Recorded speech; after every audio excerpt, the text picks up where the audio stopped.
Friends, आज हम बात कर रहे हैं यस बैंक की। 2003 से वर्क कर रहा है, मिड कैप बैंक है, मार्केट कैप 41,000 करोड़ को क्रॉस करता हुआ दिख रहा है।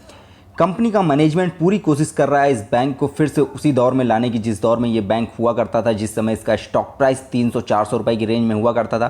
प्रेजेंट में ये स्टॉक आपको 16-17 रुपए के आसपास ट्रेड करता हुआ दिख रहा है। स्टॉक के अंदर कई अच्छी खबरें भी इस समय मूव कर रही हैं, उसके बावजूद स्टॉक में एनालिसिस द्वारा सेल कॉल ही देखने को मिल रहा है। कौन सी वो खबर है जो अभी लेटेस्ट निकल के आई है और आने वाले समय में आपको ये अच्छा रिटर्न प्रोवाइड करती हुई दिख सकती है, और कौन सी ये खबर है जिसकी वजह से इस स्टॉक में बड़ी गिरावट भी हो सकती है, ये सारी चर्चा करने वाले हैं। विस्तार से वीडियो में आखिरी तक बने रहिएगा। फ्रेंड्स, लास्ट वर्किंग डे में एक न्यूज़ निकल के आई है जिसमें कहा गया है कि आर गांधी को फिर से अपॉइंट किया गया है part time chairman of yes bank, यानी यस बैंक के लिए फिर से उनको कार्यभार सौंपा गया है। ये कार्यभार उनका 3 सालों के लिए है। और उसके बाद एक दूसरी न्यूज़ भी इस स्टॉक के अंदर निकल के आई जिसमें जेसी फ्लावर को 6 बिलियन एसेट्स को बेच दिया गया है, यानी जिस तरह की बोली लग रही थी बैड लोन के लिए, उसके बाद जेसी फ्लावर को फाइनल किया गया था, उसमें $6 बिलियन की सेल करी जा रही है। कंपनी अपने बैड लोन को सेल कर रही है करीब, जिसकी कीमत $6 बिलियन है। ये एक अच्छी न्यूज़ निकल के आई है लास्ट वर्किंग डे में। जब ये न्यूज़ आई है करीब 9:30 का समय हो रहा था रात के, उसके बाद स्टॉक प्राइस में आज के दिन में अच्छा मूवमेंट देखने को मिल रहा है। सेंसेक्स भी थोड़ा अच्छा मूव करता हुआ दिख रहा है और स्टॉक प्राइस भी 17 रुपये को क्रॉस करता हुआ दिख रहा है। लास्ट वर्किंग डे में थोड़ी गिरावट देखने को मिली थी स्टॉक में, बट जिस तरह से ये दो न्यूज़ का फायदा इस स्टॉक को मिल रहा है, स्टॉक में संभावनाएं काफ़ी ज़्यादा हैं कि ये स्टॉक आपको काफ़ी ज़्यादा हाई रेंज तक जाता हुआ दिख सकता है, क्योंकि मैनेजमेंट ने जिस तरह से पिछले 1 साल में इस बैंक के लिए काम किया है, इस बैंक को वो पटरी पे ले आया है। जिस तरह से बहुत ज़्यादा लॉस में ये बैंक था, उसके बाद 1 साल का रिजल्ट इसने प्रॉफिट में निकाल के दिया, 1,000 करोड़ से ज़्यादा का प्रॉफिट कमाया।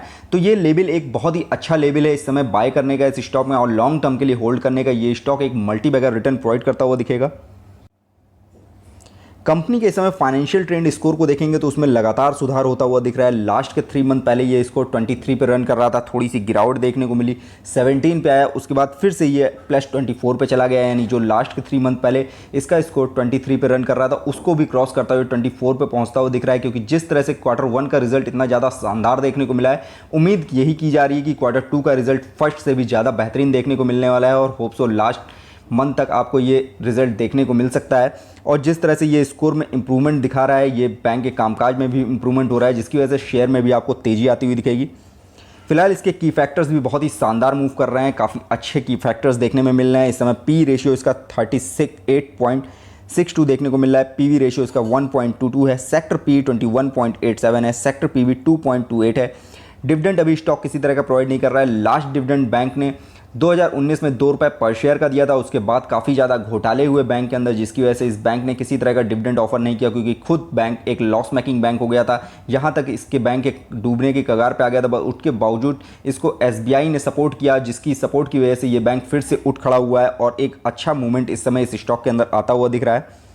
फिलहाल इस स्टॉक के अंदर अभी भी 13 एनालिसिस द्वारा सेल कॉल देखने को मिल रही है। इसमें खरीदारी करने की बजाय बेचने की सलाह दी जा रही है, जिसमें होल्ड की कॉल 5 एनालिसिस द्वारा, सेल की कॉल 4 एनालिसिस द्वारा, वहीं स्ट्रॉन्ग सेल की कॉल 4 एनालिसिस द्वारा देखने को मिल रही है। फिलहाल जिस तरह से ये स्टॉक मूव कर रहा है, इसका फंडामेंटल जिस तेज़ी से सुधर रहा है, तो ये इस स्टॉक का फ्यूचर काफ़ी ज़्यादा अच्छा है। शॉर्ट टर्म का माइंडसेट अगर आप नहीं रखना चाहते हैं, लॉन्ग टर्म के लिए इन्वेस्ट करना चाहते हैं, तो इससे अच्छा स्टॉक इस समय प्रेजेंट में नहीं हो सकता है, क्योंकि ये फ्यूचर का एक मल्टी बैगर स्टॉक बन के दिखाने वाला है।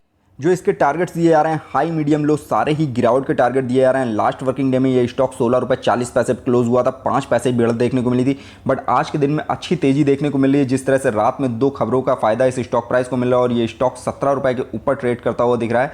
बट जैसे हाई मीडियम लो टारगेट इसके 16, 13 और 9 रुपये के दिए जा रहे हैं, उम्मीद कम है कि ये स्टॉक बहुत ज़्यादा नीचे जाएगा, बट ये स्टॉक का रेंज अभी फिलहाल 16-17 रुपये के आसपास का ही है। इस स्टॉक में अगर आप इस लेवल पे निवेश करते हैं, ये स्टॉक आपको 20-21 रुपये तक का लेवल दिखाता है, तो उस लेवल पे आप प्रॉफिट बुकिंग जरूर करें, क्योंकि ये वापस फिर गिर के 16-17 रुपये की रेंज में ही आने वाला है। बट अगर लॉन्ग टर्म का माइंडसेट है, तो आप इस लेवल पे निवेश करके लॉन्ग टर्म के लिए होल्ड कर सकते हैं। ये लेवल जब टूटेंगे तो ये काफ़ी ज़्यादा हाई लेवल तक ये स्टॉक जाने वाला है। फाइनेंशियल ट्रेंड देखेंगे तो कंपनी का फाइनेंशियल ट्रेंड लास्ट के 2 ईयर्स के बाद काफ़ी अच्छा सुधरता हुआ दिख रहा है। 2 साल पहले बैंक में बहुत ज़्यादा घाटा था, 16,000 करोड़ का घाटा देखने को मिला, उसके बाद 3,500 करोड़ का घाटा देखने को मिला, बट 2022 का रिजल्ट कंपनी ने पॉजिटिव में निकाल के दिया, कामकाज को सुधारा, बैंक के फाइनेंशियल स्थिति को सुधारा, जिसकी वजह से बहुत अच्छा प्रॉफिट जनरेट हुआ। 1,000 करोड़ से ज़्यादा का प्रॉफिट फाइनेंशियल ईयर 2022 में निकाल के दिया है। क्वार्टर 1 का जैसा रिजल्ट आया है, उम्मीद की जा रही है क्वार्टर 2 का रिजल्ट उससे ज़्यादा बेहतरीन आएगा और ऐसे ही क्वार्टर्स के रिजल्ट आते रहे तो आपको 2023 का रिजल्ट और भी ज़्यादा अट्रैक्टिव आता हुआ दिख सकता है। जून में कंपनी ने 5,134 करोड़ का रेवेन्यू कमाया था। लास्ट के क्वार्टर से रेवेन्यू कहीं ज़्यादा था। नेट प्रॉफिट में 310 करोड़ का नेट प्रॉफिट कमाया था। लास्ट के क्वार्टर से नेट प्रॉफिट में थोड़ी सी कमी देखने को मिली थी, बट ओवरऑल नेट प्रॉफिट काफ़ी अच्छा जनरेट किया था। अर्निंग पर शेयर 12 पैसे पर शेयर कमाई थी। लास्ट के क्वार्टर में 15 पैसे थी। मामूली सी गिरावट देखने को मिली है, बट ओवरऑल कंपनी का रिजल्ट काफ़ी ज़्यादा शानदार देखने को मिला। इस समय प्रमोटर्स के पास किसी तरह की होल्डिंग नहीं है इस स्टॉक के अंदर, क्योंकि ज़्यादातर होल्डिंग उनकी मार्केट में बटी हुई हैं। एफआईज के पास 16% से ज़्यादा की होल्डिंग है। लास्ट के क्वार्टर से एफआईज ने अपनी होल्डिंग को इस क्वार्टर में बढ़ा दिया है। डीआईज के पास 38% से ज़्यादा की होल्डिंग है। म्यूचुअल फंड्स के पास 14% से ज़्यादा की होल्डिंग है। ओवरऑल होल्डिंग पैटर्न काफ़ी अच्छा देखने को मिल रहा है, बट इसके बावजूद रिटेल इन्वेस्टर्स की होल्डिंग इसके अंदर करीब 45% के आसपास है। सारी ही होल्डिंग रिटेल इन्वेस्टर्स के पास है, प्रमोटर्स के पास किसी तरह की होल्डिंग नहीं है, जिस वजह से इसमें और ज़्यादा सेल की कॉल आपको देखने को मिलती है, क्योंकि एक बड़ा फैक्टर है कि रिटेल इन्वेस्टर्स के हाथ में इस स्टॉक की काफ़ी ज़्यादा होल्डिंग इस समय देखने को मिल रही है। स्टॉक के अगर क्वार्टर रिजल्ट को ईयर ऑन ईयर बेस पे कंपेयर करेंगे तो रेवेन्यू में 35% से ज़्यादा की ग्रोथ दिखाई थी। नेट इनकम में 54% से ज़्यादा की ग्रोथ दिखाई थी। वहीं अर्निंग पर शेयर में 62% से ज़्यादा की ग्रोथ थी। नेट प्रॉफिट मार्जिन में 13% से ज़्यादा की ग्रोथ थी। ओवरऑल जून क्वार्टर का रिजल्ट काफ़ी ज़्यादा बेहतरीन था ईयर ऑन ईयर बेस पे। फिलहाल इस स्टॉक के अंदर एंट्री पॉइंट की बात करें तो ये लेवल अभी बहुत ही सही लेवल पे ये स्टॉक रन करता हुआ दिख रहा है। एंट्री पॉइंट पे ग्रीन सिग्नल है, यानी आप एंट्री कर सकते हैं। कंपनी में किसी तरह का कोई रेड फ्लैग नहीं है, यानी इस स्टॉक में एसएम या जेएसएम लिस्ट में नहीं डाला गया है। फिलहाल इसका जो आरओई है वो एफडी से बेहतर देखने को नहीं मिल रहा था अभी तक, क्योंकि स्टॉक में काफ़ी ज़्यादा गिरावट देखने को मिल रही थी और बहुत अच्छा स्टॉक मूव भी नहीं कर रहा था। बट जिस तरह से अभी तेज़ी का दौर देखने को मिला है, पिछले 3 महीने में इस स्टॉक ने 36% से ज़्यादा रिटर्न निकाल के दिया है। एक साल में 28% से ज़्यादा रिटर्न निकाल के दिया है। तो इस लेवल पे खरीदारी करने पे आपको रिटर्न एफडी से कहीं ज़्यादा बेहतर देखने को मिलेंगे। डिविडेंड रिटर्न कंपनी ऑफर नहीं कर रही है अभी फिलहाल, क्योंकि बैंक लॉस में था, बट अब ये प्रॉफिट मेकिंग बन रहा है और आने वाले ईयर्स में आपको ये डिविडेंड ऑफर करता हुआ भी दिख सकता है। रिटर्न की बात करें तो 3 महीने में 32% से ज़्यादा रिटर्न है। एक साल में 28% से ज़्यादा रिटर्न है। 3 साल और 5 साल में बड़ी गिरावट देखने को मिली है। स्टॉक में काफ़ी ज़्यादा लॉस देखने को मिला है, क्योंकि बैंक का कामकाज बहुत बुरी तरह से बिगड़ गया था। काफ़ी ज़्यादा घोटाले हुए थे, जिसकी वजह से आपको 5 साल और 3 साल में गिरावट देखने को मिल रही है। बट ये एक मौका है इस समय नया निवेश करने का, क्योंकि एक मल्टी लेवल कंपनी का स्टॉक बहुत ही कौड़ियों के भाव में मिल रहा है।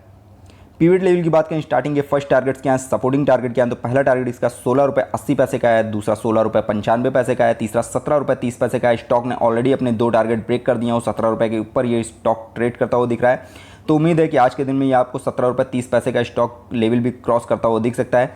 सपोर्टिंग टारगेट जो है, पहला सपोर्ट इसको 16 रुपये 45 पैसे पे है, दूसरा 16 रुपये 25 पैसे पे है, तीसरा 15 रुपये 90 पैसे पे है।